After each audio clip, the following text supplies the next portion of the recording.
خانہ کعبہ کے اندر 360 بت موجود تھے، تو خرابی کنہوں نے کی؟ بتوں نے۔ اور وہ بت کنہوں نے رکھے تھے؟ کافروں نے۔ وہ بت کنہوں نے رکھے؟ کافروں نے۔ اور جب میرے کریم آقا تشریف لائے، مکہ شریف فتح ہو گیا، میرے مصطفیٰ مکے میں جلوہ گر ہوئے، تو سرکار علیہ السلام کو جیسے پتا چلا کہ خانہ کعبہ جیسی مقدس عمارت کے اندر ان بدبختوں نے اپنے بت نصب کیے ہوئے ہیں، تو میرے کریم آقا نے الحمدللہ الحمدللہ الذی لم یزل عالما قدیرا حیا قیوما سمیعا بصیرا والصلاة والسلام على رسوله الذي أرسله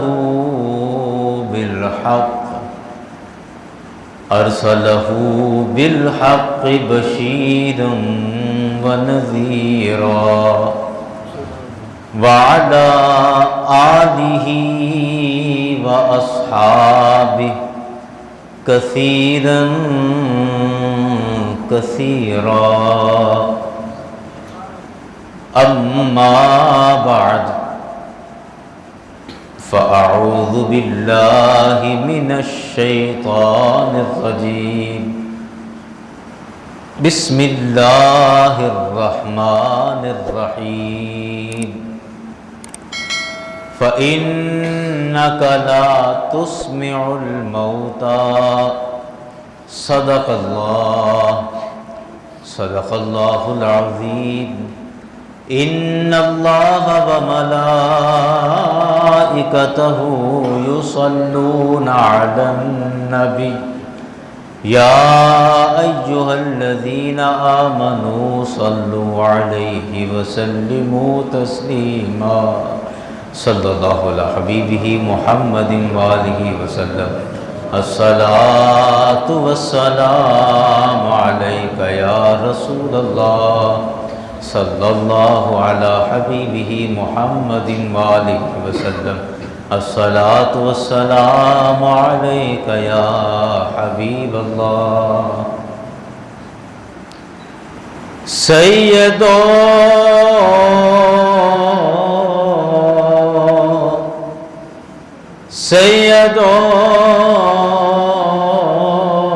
سرور محمد نور جان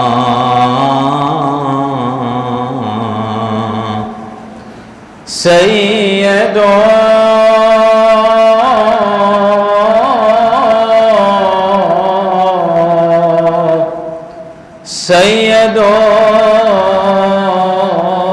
سرور محمد نور جان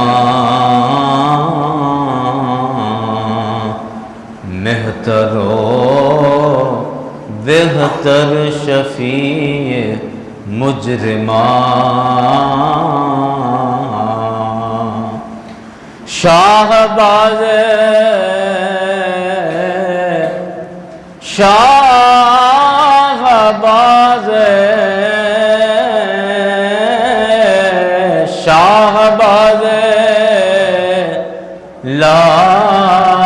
لامکانی جان او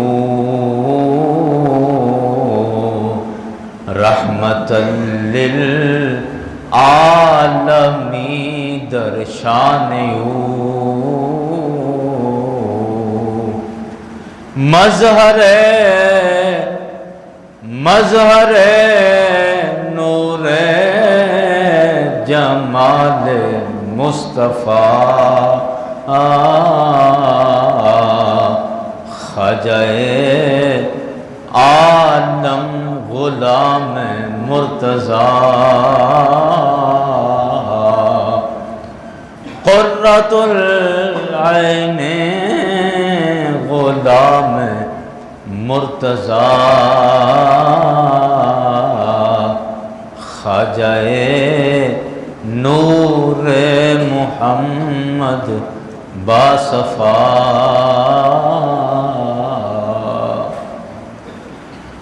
حمد و ثنا کے بعد واجب الاحترام علماء ذی احتشام عمائدین علاقہ عوام اہل سنت یاران گرامی، اللہ رب العزت کا کروڑ ہا شکر ہے کہ ہر سال کی طرح اس سال بھی اس کریم اس مالک کی توفیق سے اس کے محبوب کا ہم میلاد منا رہے ہیں. اور پھر حسن اتفاق دیکھیے کہ محبوب خدا کا میلاد خدا کے گھر میں منا رہے ہیں. جس طرح رسول پاک صلی اللہ علیہ وسلم سے افضل اور اعلیٰ کوئی ہستی نہیں ہے، اسی طرح مسجد سے افضل اور اعلیٰ کوئی جگہ نہیں ہے. تو پاک جگہ پر بیٹھ کر پاکوں کا ذکر کرنے والے ہیں. یہ صرف اور صرف اللہ تعالیٰ کی توفیق سے ہی ممکن ہے. رب تعالیٰ کی بارگاہ میں دعا ہے کہ رب کائنات جب تک اس جسم میں جان باقی ہے، جب تک سانس کی آمد و رفت چل رہی ہے، اللہ تعالیٰ اسی طرح اپنے محبوبوں کا ذکر ہماری زبان پر جاری فرمائے.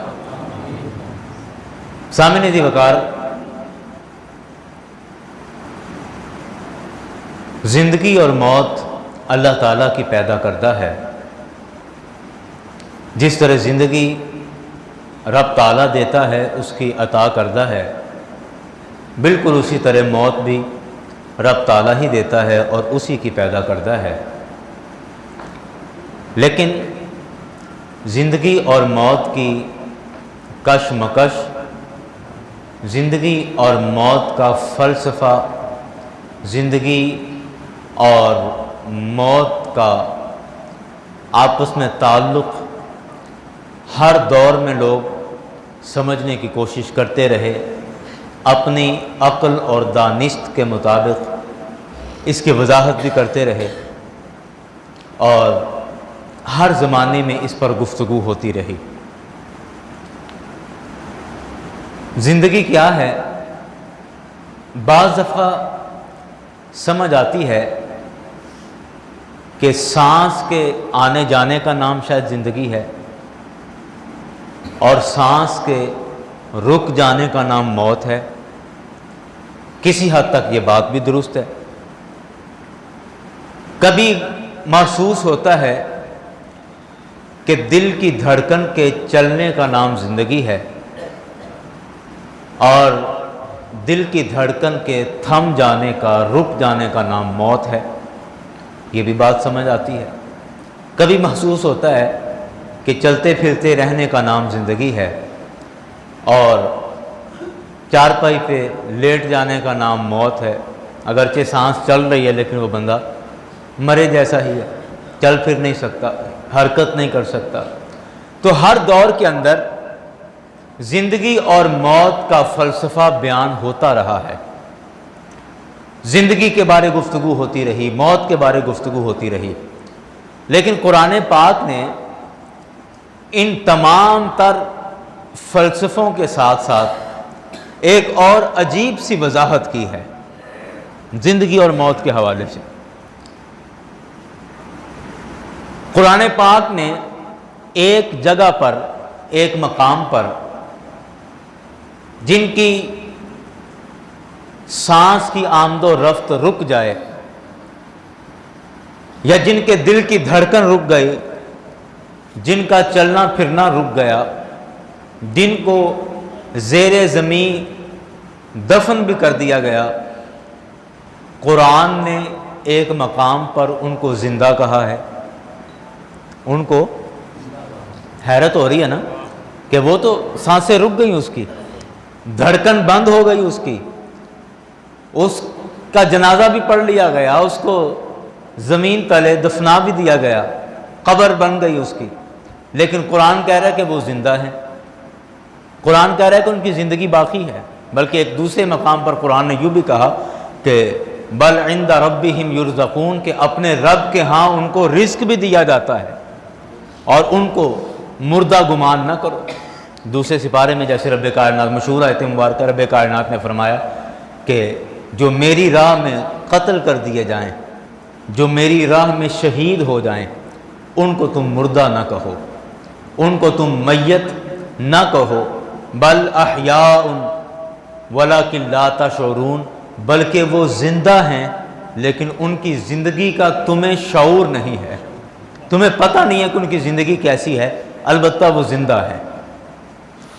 اب بظاہر دیکھیں تو بڑی حیرت ہوتی ہے کہ قرآن کا یہ کیسا عجیب فلسفہ ہے کہ جو بندہ جس کو ہماری میڈیکل رپورٹس کہہ رہی ہیں کہ مر چکا ہے، ڈاکٹرز نے کہا کہ یہ زندگی اپنی پوری کر چکا ہے، اور ہم خود اپنے ہاتھوں سے اس کو دفنا بھی چکے ہیں، لیکن قرآن کہتا ہے کہ یہ زندہ ہیں، یہ زندہ ہیں۔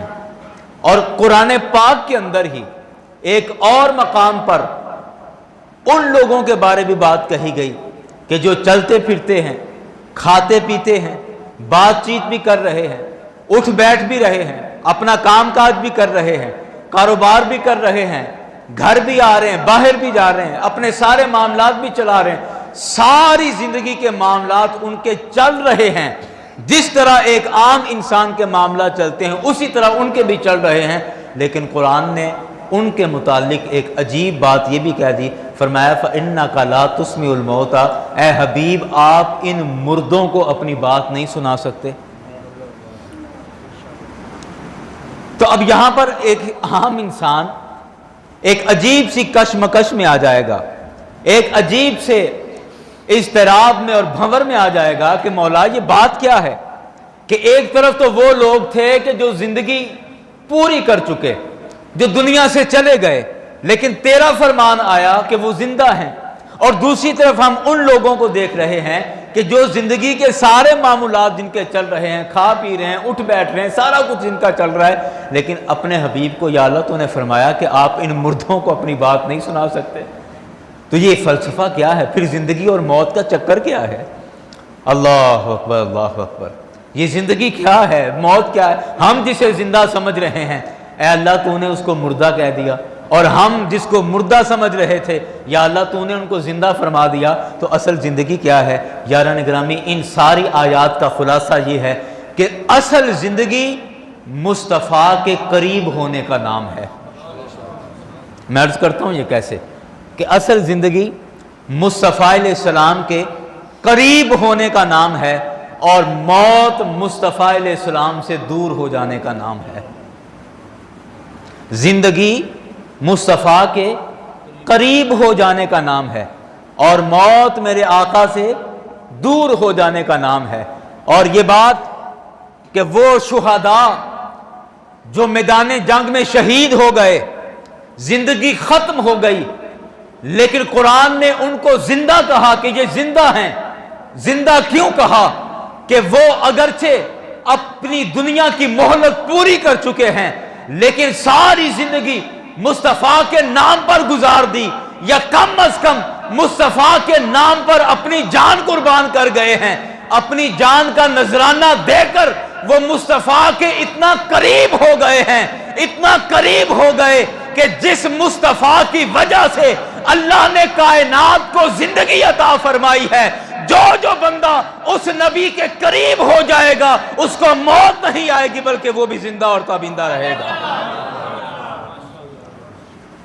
اور جو مردہ کہا، زندہ لوگوں کو جو مردہ کہا، وہ ان کفار کو کہا کہ جو میرے مصطفیٰ علیہ السلام کے ساتھ ایک شہر میں، ایک محلے میں رہ رہے ہیں، دن بھی مصطفیٰ علیہ السلام کو دیکھ لیتے ہیں، شام بھی دیکھ لیتے ہیں، باتیں بھی سنتے ہیں، لیکن مصطفیٰ علیہ السلام کے قریب نہیں آ سکے، ہدایت نصیب نہیں ہوئی، سرکار کی غلامی سے محروم رہے، مصطفیٰ علیہ السلام کی غلامی کا پٹا، غلامی کا تاج ان کو نہ مل سکا۔ تو قرآن نے فرمایا کہ اے حبیب فَإِنَّكَ لَا تُسْمِعُ الْمَوْتَى، آپ اپنی ہدایت کی بات ان مردوں کو نہیں سنا سکتے، اگرچہ کھاتے پیتے ہیں، چلتے پھرتے ہیں، ساری کائنات کے لوگ سمجھتے ہیں کہ یہ زندہ ہیں، لیکن اے میرے حبیب چونکہ تم سے دور ہو گئے اس لیے رب ان کو مردہ کہہ رہا ہے۔ تو زندگی اور موت کا ایک یہ بھی فلسفہ ہے کہ زندگی مصطفیٰ علیہ السلام کے قریب ہو جانے کا نام ہے اور موت میرے مصطفیٰ سے دور ہو جانے کا نام ہے۔ اب چلیے آگے، میں آپ کو اس کی چند مثالیں عرض کر دیتا ہوں، اور یہ بڑی مشہور حدیث ہے، پہلے بھی کئی دفعہ بیان ہوئی ہے، اور جب بھی کوئی بات میں اکثر دہرا کے عرض کرنا چاہوں تو مجھے وہ شعر یاد آ جاتا ہے کہ کسی کے ذکر سے ہے تسکین جاں وابستہ، کسی کے ذکر سے ہے تسکین جاں وابستہ، کسی کا ذکر چلے اور بار بار چلے۔ کہ بعض دفعہ ہوتا ہے کہ بندہ ایک دفعہ دو دفعہ بات ہو گئی، تین دفعہ ہو گئی، آخر اکتا جاتا ہے، لیکن کچھ باتیں ایسی ہیں کہ جب تک بار بار ان کا ذکر نہ ہو ان کا لطف اور مزہ ہی پورا نہیں ہوتا، ان کا مزہ پورا نہیں ہوتا۔ اب جو چیزیں مصطفیٰ کے قریب ہو گئیں وہ زندہ ہیں، اور جو میرے مصطفیٰ سے دور ہو گئے وہ، بولیے کون ہے؟ آپ تو مصطفیٰ علیہ السلام کے قریب ہیں نا، سرکار کا میلاد منانے کے لیے بیٹھے ہیں تو پھر زبانوں کو حرکت دے لیں کہ جو مصطفیٰ کے قریب ہو گئے وہ، بول لیں وہ زندہ ہیں، اور جو میرے آقا سے دور ہو گئے وہ مردہ ہیں۔ اب آئیے کہ پتھر ایک بے جان شے ہے، سارا زمانہ اس کو بے جان کہتا ہے، نہ کبھی کسی ڈاکٹر نے اس کو زندہ کہا، نہ کبھی کسی فلاسفر نے اس کو زندہ کہا، نہ پتھر کو کسی اللہ کے ولی نے زندہ کہا، سارے اس کو بے جان ہی سمجھتے ہیں، اور اس کے بے جان ہونے میں کسی کو کوئی اعتراض بھی نہیں ہے، متفق علیہ وہ بے جان ہے۔ لیکن اب یاد کریں ذرا وہ ابو جہل کا وہ ماجرا کہ جب وہ پتھر کچھ لے کر مٹھی میں اور مصطفیٰ کی بارگاہ میں آ جاتا ہے، سرکار کی بارگاہ میں آ گیا، مٹھی میں کچھ لے کر آ گیا، اور آگے کیا کہتا ہے کہ اگر آپ اللہ کے نبی ہیں تو بتائیں میری مٹھی میں کیا ہے۔ اللہ اکبر اللہ اکبر، اگر آپ اللہ کے نبی ہیں تو بتائیں میری مٹھی میں کیا ہے۔ میرے آقا نے فرمایا کہ میں بتاؤں تیری مٹھی میں کیا ہے کہ جو تیری مٹھی میں ہے وہ بتائے میں کون ہوں۔ اللہ اکبر اللہ اکبر۔ اصل میں تھا ابو جہل، سمجھا ہوگا کہ لے بھی ہونتا پھنس گئے، ہاں جی، کہ وہ تو بتا سکتے تھے کہ میری مٹھی میں کیا ہے، اندازہ لگ سکتا تھا، اب جو میری مٹھی میں ہے یہ کیسے بتائے گا کہ وہ کون ہے؟ ابو جہل تھا نا۔ اچھا ویسے یہ بھی دلچسپی کی بات ہے کہ ابو جہل کو پورے مکہ کے اندر ابو الحکم کہا جاتا تھا، اس کو ابو الحکم کہا جاتا تھا، اور ابو الحکم کا مطلب ہے سیانیاں دا ابا، سیانیاں دا ابا، ابو الحکم، پورا مکہ ابو الحکم کہتا ہے، سیانوں کا باپ، دانشوروں کا دانشور۔ میرے مصطفیٰ علیہ السلام کی زبان مبارک سے بس ایک دفعہ نکلا، کہا کہ تو ابو الحکم ہے؟ نہیں، تو ابو الحکم نہیں، ابو جہل ہے، جاہلوں کا باپ ہے۔ میرے مصطفیٰ نے ایک دفعہ فرمایا دنیا ابو الحکم کو بھول گئی ہے، دنیا ابو الحکم کو بھول گئی۔ اب آپ 1000 دفعہ بھی ابو الحکم کہہ دیں کسی کو نہیں پتا چلے گا کس کی بات ہو رہی ہے، ایک دفعہ ابو جہل کہیں سب کو پتا چل جائے گا دشمن مصطفیٰ کی بات کی جا رہی ہے۔ تو ابو جہل کہتا ہے جی اگر آپ اللہ کے نبی ہیں تو بتائیں میری مٹھی میں کیا ہے۔ میرے آقا نے فرمایا کہ میں بتاؤں تیری مٹھی میں کیا ہے کہ جو تیری مٹھی میں ہے وہ بتائے کہ میں کون ہوں۔ تو کہتا ہے جی اگر ایسا ہو جائے کہ جو میری مٹھی میں ہے یہ بتا دے کہ آپ کون ہیں یہ تو بڑی اچھی بات ہو جائے گی۔ میرے کریم آقا نے ایک دفعہ نگاہ نبوت سے دیکھا، نگاہ بھر کے دیکھا، اور میرے مصطفیٰ کا نگاہ کرنا تھا، میرے مصطفیٰ کا نظر کرم فرمانا تھا۔ میرے آقا جس پر نظر کرم فرما دیتے ہیں وہ مردہ بھی ہو تو زندہ ہو جاتا ہے۔ میرے آقا نے پتھروں پر نظر کرم فرمائی، اللہ نے پتھروں کو زبان عطا کر دی. ابو جہل کی مٹھی میں پتھر کہنے لگے اشہد ان لا الہ الا اللہ و اشہد ان محمد عبدہ و رسولہ.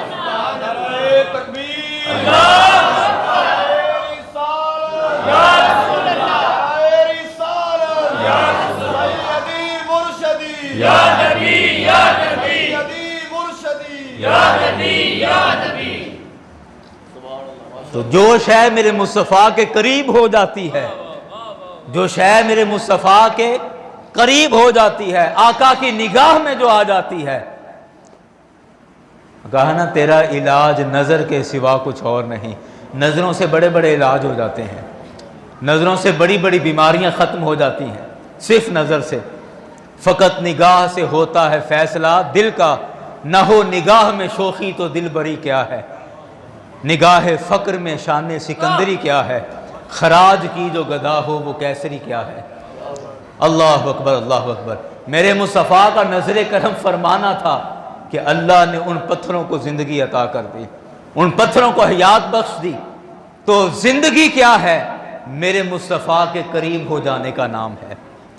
اور جو شے میرے مصطفیٰ کے قریب ہو جائے، جس شے پر میرے آقا کی نگاہ ہو جائے، نہ صرف اس کو زندگی مل جاتی ہے، بلکہ بعض ایسے بھی شواہدات ہیں، ایسے بھی واقعات آئے کہ جن پر میرے مصطفیٰ نے نگاہ عنایت کی، اللہ نے زندگی بھی عطا کر دی اور شعور اور فہم بھی عطا کر دیا. زندہ بندوں کے اندر شعور بھی ایک نئی زندگی ہے، اور جو بے شعور آدمی ہے وہ زندوں کا مردہ آدمی ہے. زندوں میں مردہ آدمی ہے جسے شعور نہیں، اور زندوں میں شعور والا ہونا بھی ایک زندگی ہے. اب میرے کریم آقا علیہ الصلوۃ والسلام نے زندگی بھی عطا فرمائی اور جس پر نگاہ ڈالی اسے عقل اور شعور بھی عطا کر دیا. مجھ سے قبل رسول پاک صلی اللہ علیہ وسلم کی ختم نبوت پر بھی بات چل رہی تھی، اور میں اس گفتگو کے ضمن میں وہ بھی بات عرض کر دوں گا.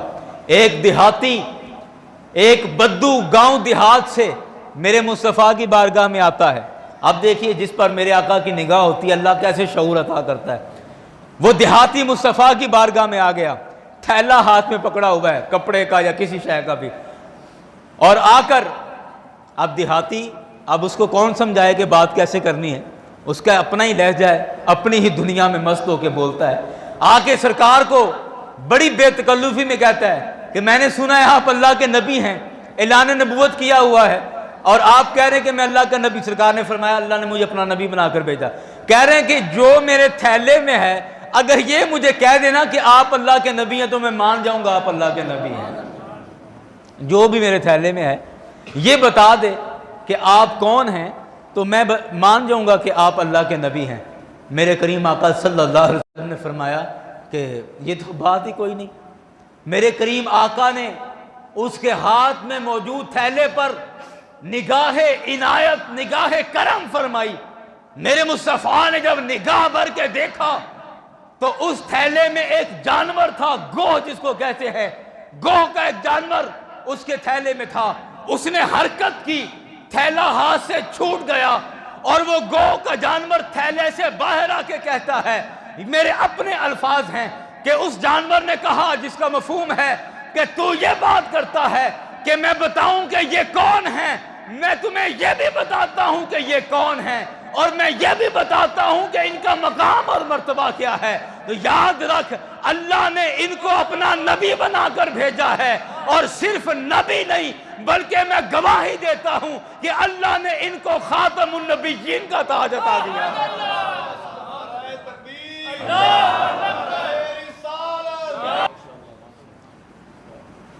وہ جانور پہلے سے زندہ تھا، لیکن میرے مصطفیٰ نے جب اس پہ نگاہ ڈالی تو اللہ نے اس کو شعور بھی عطا کر دیا، فہم عطا کر دیا. وہ عالم لاشعور سے شعور کے اندر آ گیا. اس نے نہ صرف میرے مصطفیٰ کی نبوت کا اقرار کیا بلکہ رسول پاک صلی اللہ علیہ وسلم کی ختم نبوت کا بھی اظہار کر دیا، اور کہا کہ یہ صرف نبی نہیں ہے بلکہ اللہ نے ان کو تمام نبیوں میں آخری نبی بنا کر بھیجا ہے۔ تو جس پر میرے مصطفیٰ کی نگاہ ہو جاتی ہے، جو میرے مصطفیٰ کے قریب ہو جاتے ہیں، اللہ ان کو زندگی بھی عطا کر دیتا ہے اور انہیں شعور بھی عطا کر دیتا ہے۔ اس لیے میرے مصطفیٰ علیہ السلام نے فرمایا اتقوا فراست المؤمن فإنه ينظر من نور اللہ، کہ مومن کی فراست سے ڈرو کہ ایک بندہ مومن کو اللہ نے وہ فراست عطا کی ہے۔ یہ نہ سمجھا کرو کہ یہ تو بھولے بھالے ہیں، انہیں دنیا داری کی چلاکیوں کا کیا پتا، ہم ان کو چکر دے جائیں گے، گھما جائیں گے اور انہیں پتہ نہیں چلے گا۔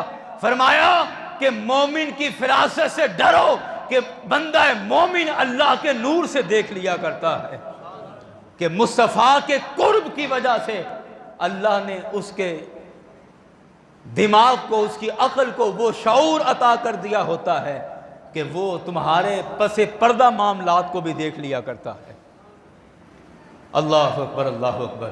یاران گرامی، ساری بات کا خلاصہ یہ ہے کہ زندگی میرے مصطفیٰ کے قریب ہونے کا نام ہے اور موت میرے مصطفیٰ سے دور ہونے کا نام۔ بولیے، موت میرے مصطفیٰ سے دور ہونے کا نام ہے۔ میں آپ سب کو مبارکباد پیش کرتا ہوں کہ آپ سب کو مبارک ہو کہ آپ پورا سال کسی نہ کسی بہانے سے، کسی نہ کسی ہیلے سے، کسی نہ کسی زاویے سے مصطفیٰ کے ذکر کا اہتمام کرتے رہتے ہیں۔ میلاد شریف کا مہینہ آتا ہے، سارا مہینہ، بلکہ مہینہ شروع ہونے سے پہلے سے میرے مصطفیٰ کی ذکر کا اہتمام کر لیا جاتا ہے، اور ربیع الاول شریف کا مہینہ گزر جاتا ہے لیکن میرے مصطفیٰ کے ذکر خیر کی محافل کا اہتمام چلتا رہتا ہے۔ اور نہ صرف ربیع الاول بلکہ پورے سال میں کبھی شب برات کے حوالے سے ذکر مصطفیٰ کا نام لے کر بہانہ کر کے ہم بیٹھ جاتے ہیں، کبھی واقعہ معراج کا ذکر کرنے کے بہانے سے مصطفیٰ کا ذکر ہوتا ہے، کبھی شب قدر کے حوالے سے مصطفیٰ کا ذکر ہوتا ہے، کبھی ہر جمعے کو مصطفیٰ کا ذکر ہوتا ہے، ہر جمعرات کو کبھی مصطفیٰ کے ذکر ہوتے ہیں، کہیں ہر پیر کو مصطفیٰ کا ذکر خیر ہوتا ہے۔ تمہیں مبارک ہو، اللہ نے ہمیں ایسے بزرگ عطا فرمائے جنہوں نے ہمارا معمول ایسا بنا دیا ہے کہ دن کے سارے حصے میں، پورے ہفتے کے اندر، پورے مہینے کے اندر کسی نہ کسی بہانے سے ذکر خدا، ذکر مصطفیٰ، ذکر اولیاء سے ہم اپنی زبانیں تر کرتے رہتے ہیں، اور یہی ذکر مصطفیٰ ہمیں آقا کے قریب بھی کرتا جاتا ہے اور نئی زندگی بھی عطا کرتا چلا جاتا ہے۔ اور میں سمجھتا ہوں کہ مردہ ہیں وہ لوگ، مردہ ہیں وہ لوگ جو ذکر مصطفیٰ صلی اللہ علیہ وسلم کو روکنے کا حیلہ کرتے ہیں۔ جب تک ذکر نہیں ہوتا، قرآن پاک کی آیت ہے، آپ دیکھیں، رب کائنات نے ارشاد فرمایا انما یخشی اللہ من عبادہ العلماء، فرمایا کہ بے شک اللہ کے بندوں میں سے اللہ سے وہی ڈرتے ہیں جو اللہ کے بارے علم رکھتے ہیں، جو اللہ کے بارے، بولیے، علم رکھتے ہیں، وہی اللہ سے ڈرتے ہیں۔ اب جس کو پتہ ہی نہیں، علم ہی نہیں، وہ خدا سے کیا ڈرے گا؟ وہ تو نہیں ڈرے گا نا، ڈرے گا وہ جس کو پتہ ہے اس کی جباریت کا، اس کی قہاریت کا، اور اس کے ساتھ اس کی ستاریت کا، اور اس کے غفور و رحیم ہونے کا جسے پتہ ہے، وہی خدا تعالیٰ سے ڈرے گا۔ اور جب تک علم نہیں ہے تب تک خوف نہیں آتا ہے۔ اور آپ میرے مصطفیٰ کا ذکر روکنا چاہتے ہیں، کہیں میلاد پر فتویٰ لگا کر، کہیں شب معراج پر تنقید کر کے، کہیں شب برات پر تنقید کر کے، کہیں لیلۃ القدر کو الجھا کر مختلف بہانوں سے، مختلف ہیلوں سے لوگوں کو ذکر رسول سے روک رہے ہیں، لوگوں کو ذکر مصطفیٰ سے روک رہے ہیں۔ میں سمجھتا ہوں کہ ذکر مصطفیٰ سے روکنا، وہ خود مردہ ہیں اور اپنی میتیں ہم پر بھی ڈال رہے ہیں۔ انشاءاللہ ہم کبھی بھی ان کے دھوکے میں نہیں آنے والے ہیں۔ اللہ نے ہمیں ذکر مصطفیٰ سے زندگی عطا کی ہے، جیسے ہماری زندگیوں کے لیے سانس ضروری ہے، ایسے ہی ایک سنی کو زندہ رہنے کے لیے ذکر مصطفیٰ ضروری ہے۔ ذکر مصطفیٰ کے بغیر بھی ہماری زندگی ادھوری ہے۔ اور میرے مصطفیٰ کے ذکر کو روکنا، میرے مصطفیٰ کے ذکر کو منع کرنا، فتووں کا سہارا لے کے، تنقید اور مناظروں کا سہارا لے کے میرے مصطفیٰ کے ذکر کو روکنا، یہ سراسر موت ہے، یہ سراسر موت ہے۔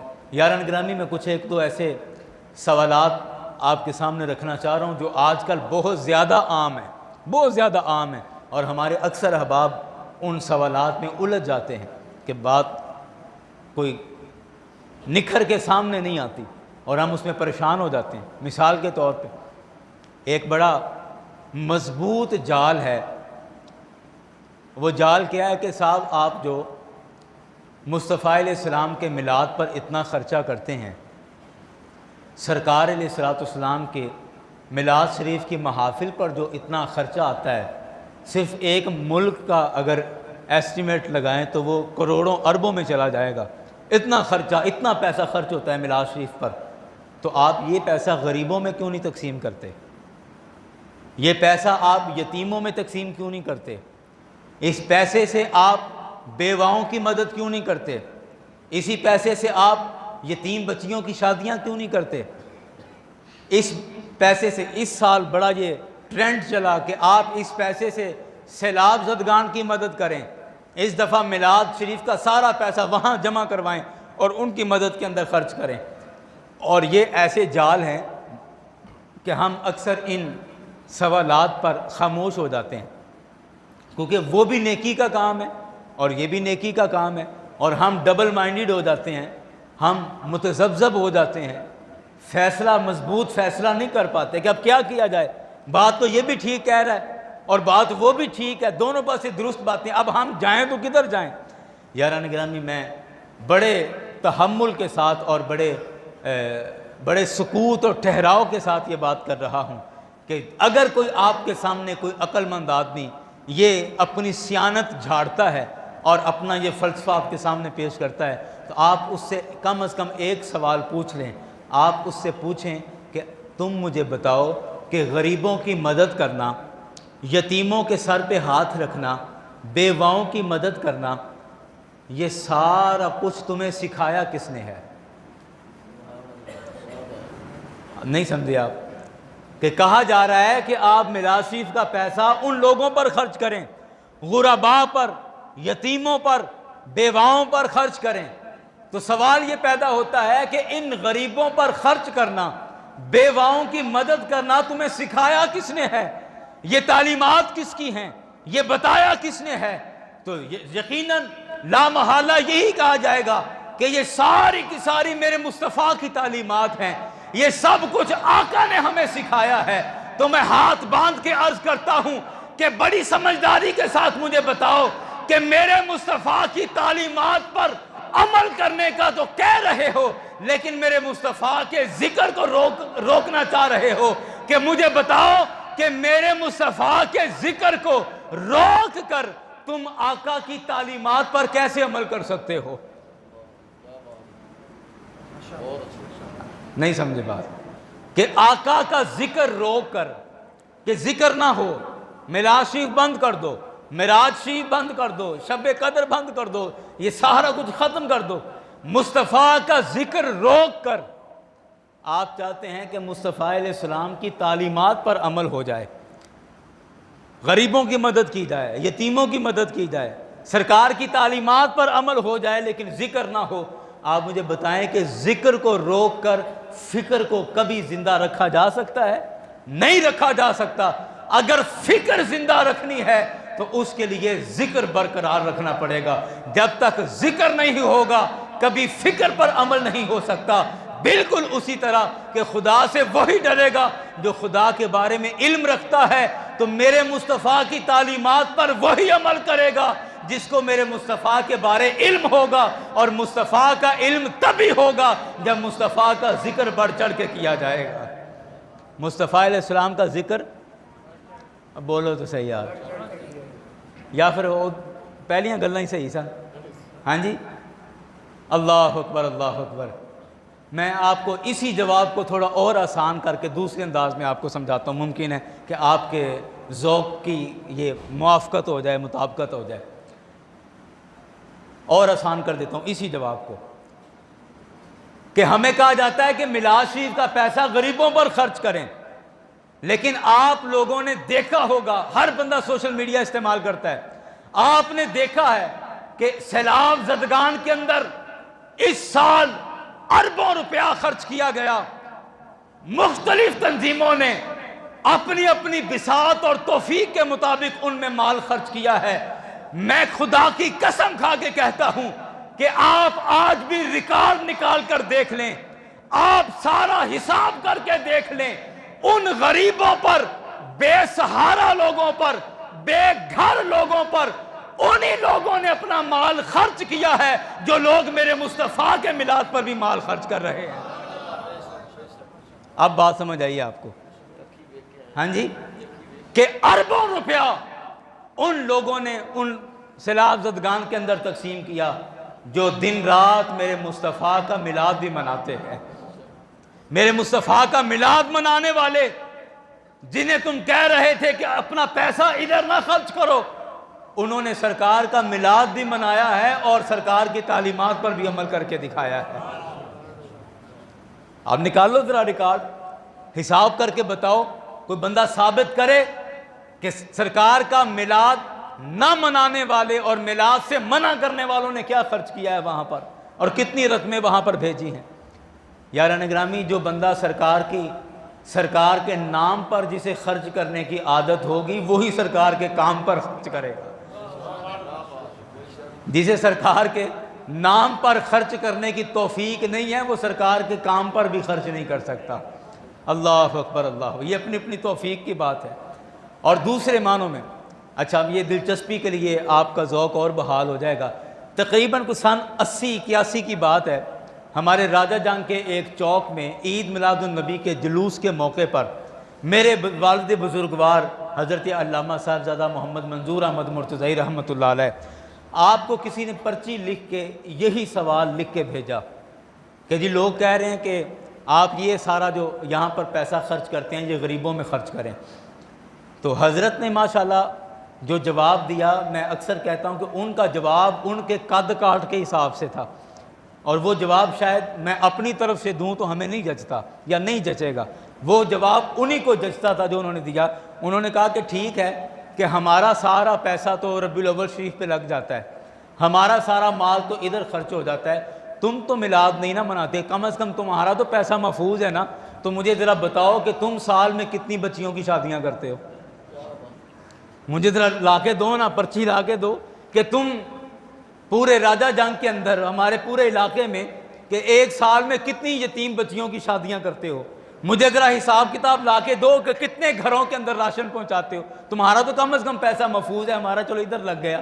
پھر انہوں نے کہا کہ میں اہل سنت کا نوکر ہونے کی حیثیت سے آج عید میلاد النبی کے جلوس کے اندر یہ اعلان کرتا ہوں کہ میں فقیر محمد منظور احمد مرتضی بہوش و حواس یہ اعلان کرتا ہوں کہ تم آگے بڑھ کر میرے مصطفیٰ علیہ السلام کی تعلیمات پر ہی کم از کم اعلان کر دو، تم اعلان کرو کہ آج کے بعد ہر سال ہم اتنی غریب بچیوں کی شادیاں کریں گے۔ میں اہل سنت کا خادم ہونے کے ناطے سے میں اعلان کرتا ہوں کہ اگر ایک سال تم 10 بچیوں کا نکاح کرو گے ہم سرکار کا میلاد بھی منائیں گے اور 20 بچیوں کا نکاح کریں گے۔